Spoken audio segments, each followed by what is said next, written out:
Sciatica एक typical तरीके का दर्द होता है जो कि हमारी लोअर बॉडी को अफेक्ट करता है।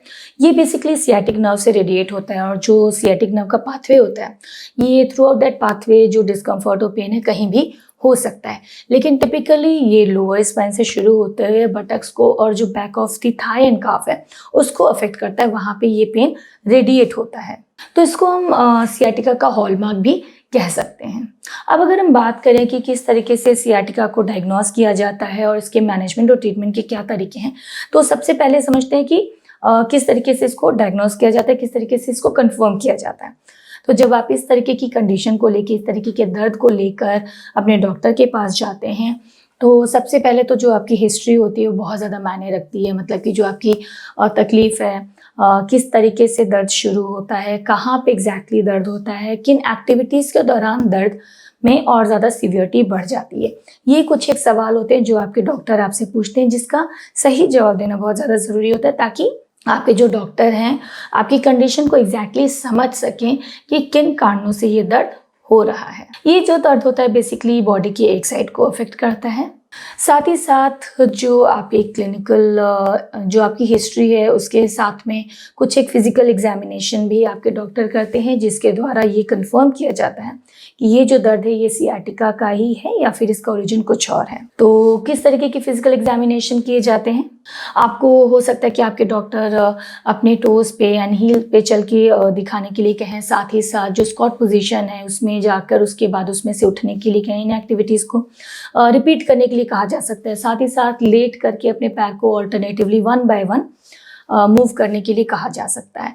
तो ये जो सारी एक्टिविटीज़ हैं, अगर जो दर्द का कारण सियाटिक नर्व है, सियाटिक नर्व से दर्द रेडिएट हो रही है, यानी कि सियाटिका के कारण सियाटिका का दर्द है, तो ये जो एक्टिविटीज़ हैं इनको करने के बाद ये दर्द में और ज़्यादा वर्जनिंग हो जाती है। तो आपका जो सियाटिका है उसको कंफर्म करने के लिए आपकी हिस्ट्री और कुछ एक फिजिकल एग्जामिनेशन ही काफ़ी होते हैं। इनके द्वारा ही आपके डॉक्टर ये चीज़ समझने में सक्सेसफुल होते हैं कि ये दर्द का कारण एग्जैक्टली सियाटिका ही है या फिर कुछ और है। लेकिन कई बार होता है कि जो सियाटिका है उसका जो दर्द है वो उसकी सीवियरिटी बहुत ज़्यादा है और जो आपको सेल्फ केयर टेक्निक्स बताई जा रही हैं या फिर जो दवाइयाँ दी जा रही हैं उसके बावजूद भी आपको अगर आराम नहीं मिलता है तो कुछ एक इमेजिंग टेक्निक्स होते हैं जिनकी मदद ली जाती है ताकि फर्दर इसके बारे में जो डिटेल्स हैं उसके बारे में पता लगाया जा सके। जैसे कि एक्सरे है, एक्सरे के द्वारा पता लगाया जाता है कि अगर बोन्स पर यानी कि ओवर ग्रोथ हो रखी है बोन की, वो नर्व कंप्रेशन कर रहा है तो उसके बारे में पता लगाया जाता है। साथ ही साथ जो एमआरआई है उसकी मदद ली जा सकती है, जिसके द्वारा जो बोन है और सॉफ्ट टिश्यूज हैं लाइक हर्निएटेड डिस्क है उसके डिटेल्स के बारे में पता लगता है। उसके अलावा जो सीटी स्कैन है उसकी भी मदद ली जा सकती है, जिसके द्वारा जो स्पाइनल कॉर्ड है, स्पाइनल नर्व है उसके डिटेल्स के बारे में जानकारी मिलती है। साथ ही साथ कई बार ईएमजी की भी मदद ली जाती है, जिसके द्वारा जो नर्व्स एंड मसल की रिस्पॉन्स है उसके बारे में पता लगता है। साथ ही साथ जो कंप्रेशन हो रहा है वो किस कारण से हो रहा है, इधर हर्निएटेड डिस्क की वजह से हो रहा है या फिर जो स्पाइनल स्टेनोसिस है यानी कि नैरोइंग है उसकी वजह से हो रहा है। तो ये सारी चीज़ें इमेजिंग टेक्निक्स के द्वारा कंफर्म की जाती हैं। अगर ज़रूरत होती है तब इनका इस्तेमाल किया जाता है, तब इन टेक्निक्स की मदद ली जाती है। सियाटिका की जो कंडीशन है वो काफ़ी आसानी से इसको ट्रीट किया जाता है। इसमें बहुत इसका जो सक्सेस रेट है अच्छा रेट है और इसमें इम्प्रूवमेंट जो आपकी जो डॉक्टर की एडवाइस है उसको अच्छे से फॉलो करने में इसमें इम्प्रूवमेंट भी काफ़ी जल्दी और आसानी से हो जाता है और बिल्कुल ठीक हो जाता है कई बार ये कंडीशन। कुछ एक सेल्फ केयर टेक्निक्स होते हैं, कुछ एक मैनेजमेंट के तरीके होते हैं जो आपके डॉक्टर आपको एडवाइस करते हैं और बिल्कुल आपको उसी तरीके से फॉलो करने होते हैं। जैसे कि आपको सबसे पहले तो रेस्ट करना बहुत ज़्यादा ज़रूरी है। जब आपको सियाटिका का दर्द होता है तो अपने शरीर को आराम देना बहुत ज़्यादा ज़रूरी है, पर एक चीज़ का ध्यान रखना होता है कि प्रोलॉन्ग्ड इनएक्टिविटी आपकी कंडीशन की वर्जनिंग कर सकती है। तो आराम करना है लेकिन बहुत ज़्यादा लंबे समय तक अपनी बॉडी में इनएक्टिविटी भी नहीं होने देनी है। साथ ही साथ कोल्ड पैक्स का इस्तेमाल कर सकते हैं, आइस पैक्स का इस्तेमाल कर सकते हैं। जो प्रभावित एरिया, जो अफेक्टेड एरिया जहाँ पे दर्द हो रहा है वहाँ पे कोल्ड पैक्स के द्वारा सिकाई की जा सकती है। साथ ही साथ हॉट पैक्स का भी इस्तेमाल कर सकते हैं। हॉट पैक्स होते हैं, हीटिंग पैड्स होते हैं, हीटिंग लैंप्स होते हैं, इनका इस्तेमाल भी सिकाई के लिए कर सकते हैं। और अगर आपके डॉक्टर एडवाइस करते हैं तो ये जो पैक्स होते हैं, कोल्ड एंड हॉट पैक्स होते हैं, इनका इस्तेमाल ऑल्टरनेटिवली, मतलब एक बार ये कोल्ड एंड एक बार हॉट पैक का इस तरीके से आप इस्तेमाल कर सकते हैं। आप इसके बारे में अपने डॉक्टर से डिटेल पूछ सकते हैं कि किस तरीके से और कितनी देर के लिए ये सिकाई करनी है। सिकाई के द्वारा जो दर्द और इन्फ्लेमेशन है उसमें भी आराम मिलता है, साथ ही साथ जो आपका नर्व एंड मसल स्ट्रेन है उसमें भी आराम मिलता है। उसके अलावा कुछ एक स्ट्रेचिंग एक्सरसाइजेज होते हैं, बेसिक स्ट्रेचेज ही होते हैं जिनको आपको करना चाहिए, जो आपके डॉक्टर आपको एडवाइस करते हैं कि कौन से एक्सरसाइजेज आपके लिए बेटर हैं, एज पर आपकी जो हेल्थ कंडीशन है आपको एडवाइस किया जाता है। ये जो स्ट्रेचेज होते हैं इनको करते वक्त एक चीज़ का ध्यान हमेशा रखें कि जब भी ये स्ट्रेचेज आप फॉलो कर रहे हैं कोई भी जर्किंग, बाउंसिंग या फिर ट्विस्टिंग मूवमेंट्स नहीं होने चाहिए, उससे क्योंकि आपके दर्द में और ज़्यादा तकलीफ पड़ सकती है। तो स्ट्रेचेस करें, आराम से करें, अपनी बॉडी को बिल्कुल रिलैक्स करके करें और कोशिश करें कि एटलीस्ट 30 सेकेंड तक जो स्ट्रेचेस होते हैं उनको होल्ड करें।